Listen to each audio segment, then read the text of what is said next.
Hello YouTube, this is Amisbro and this is a game review. Yeah, I know we haven't done one of these in forever, but I have a surprise for you because tonight we are doing the game Sleeping Dogs for the PlayStation 3, brought to us by Square-Enix and United Front Games. Let's talk about the game. You play as underground, or undercover underground, whichever you want to look at it, cop Wei Shen, who works for the police in the States, and as the game begins, he is in the midst of chasing down a perpetrator before he finally gets arrested.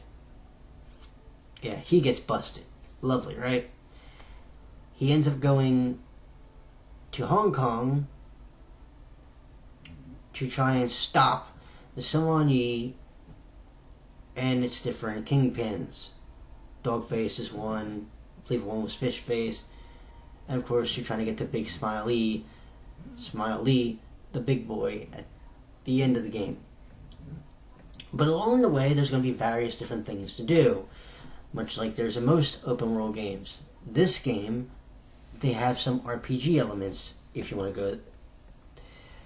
Example, there's health shrines which increase your health bar, which starts just at a paltry red bar. 4 of those equal 1 health upgrade. Pretty simple, right?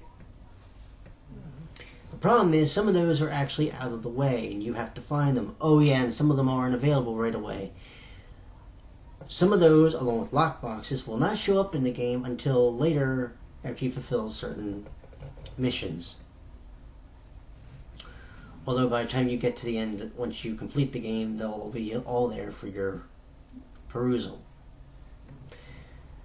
The lockboxes can have anything from weapons to clothes to just money, and we all like money. Believe me, the money helps in the game greatly. Now, that you have to play both sides of the fence in a game. You're going to be doing triad missions, or jobs, whichever way you want to look at it. And you have cases.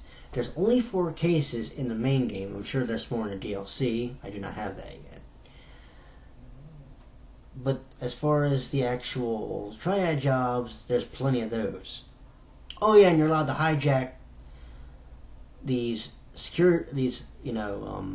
armored vehicles to take them to a lot to get money, and those go up every $5,000. Let's go $5,000. 5, 10, 20. Well, it's 5, 10, 15, 20, 25, 30, 35. You get the idea, right? Alright. The drug busts are probably the hardest part of the game. I'll tell you why.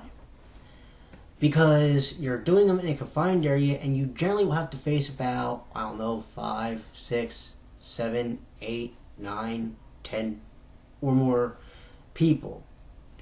And they're not exactly going to come with just fists and feet. There'll be everything from knives to cleavers to whatever the hell they can get their hands on. The good news is you're allowed to use the environment to your advantage, either by throwing them completely over the balcony, or you can slam them into boxes, or slam them into fans, or whatever. Yes, that's part of basically a triad thing, but trust me, you're going to need to get your triad up anyway, so why not kill 2 birds with 1 stone, right? The big thing about these is there's 3 parts. 1 is the thugs, 2 is hacking the camera, and 3 is going back, finding the place in which you are performing the drug bust for, and then getting the guy arrested. And believe me, you get a big experience for doing this. Although the first part actually deals with your face meter. Your face meter is a completely different set of experience. That is by beating the nearby thugs in the drug bust and doing favors for people. And the favors can be, just pulling somebody away that's drunk, or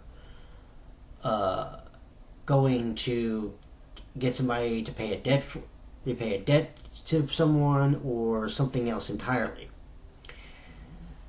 What you have to make sure of is that you do them. And you do them sometimes very quickly because, oh, did I neglect to mention you're timed? Some of the jobs that they'll ask you to do have a time limit. And some of them are part of the jobs that you have to do for the triad. Some are for dates, believe it or not. I.e., one involving a girl named Not Ping involves you getting a cop to leave the building, and then climbing up on top of another building and hacking the safe, or hacking the camera. Oh yeah, by the way, did I mention you only get 1 minute to do that in? Yeah, trust me, it's not exactly easy. But once you do, it's a hell of a lot more fun. Trust on that one. So yeah, when I tell you there's a lot to do, getting the shrines, doing the drug bus, the lock boxes. Oh, and I also forgot to mention one other one. Picking up jade statues. What are they for, I know you're wondering. Well, good question. There's a martial arts school in the game, and there's 12 jade statues throughout the course of the game. Every time you pick one up, you have to return it to the martial arts school, to your teacher, and as you do, you unlock different moves that you can do. There's a big one that you can do where once you duck out of the way, you do like a rapid fire set of punches with a palm thrust at the end. Really neat, really useful, really painful. Let me tell you. But now comes the ultimate question. How fun is this game actually? I mean, there's some people that will think, oh, it's a GTA clone. And some people that play Yakuza look at this game and go, well, it's a rip-off of that game. Here's the long and short of it. The game is really fun. Matter of fact, all of yesterday I was playing the game to try and be able to do the review yesterday. That didn't happen. Ended up beating the game today, and once I beat it, I was like, yes! Because I finally beat an open world game. And the fun part for me was, yes, it gave a sense of direction, but it also said you can do these whenever you choose to. Now, like I said, now that I've done all the regular jobs and the cases, now I'm on to doing the drug busts and the favors. The drug busts, you know where they are, so that'll be no problem. The favors sometimes aren't as... Let's put it this way, they're not as easy to do. There's one that says, distract the cops. Alright. But there's nobody there where the place is to give you the task of what you're supposed to do. It just says, distract the cops.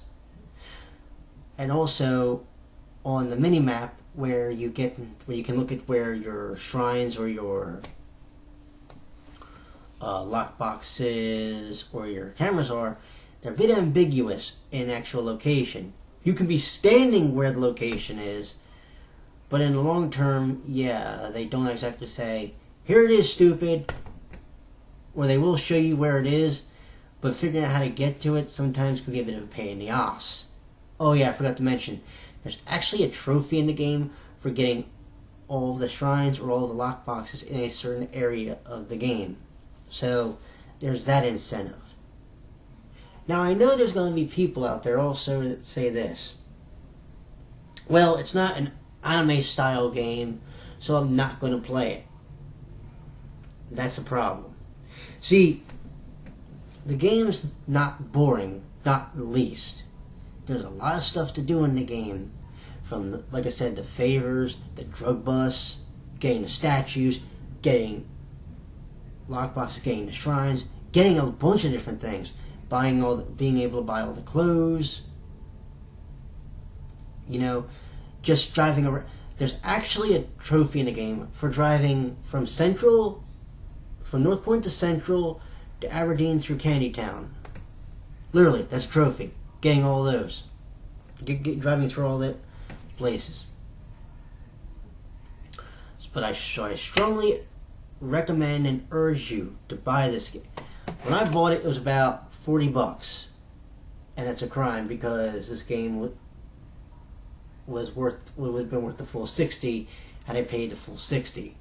But I actually got this for $40 when at GameStop. You might get it for about that, if not $60. Do get this game. Do play it because it's a hell of a lot of fun, and I do think we need more games like this out there instead of just Yakuza. Alrighty? You all have a good night, and I shall talk to you in the near future.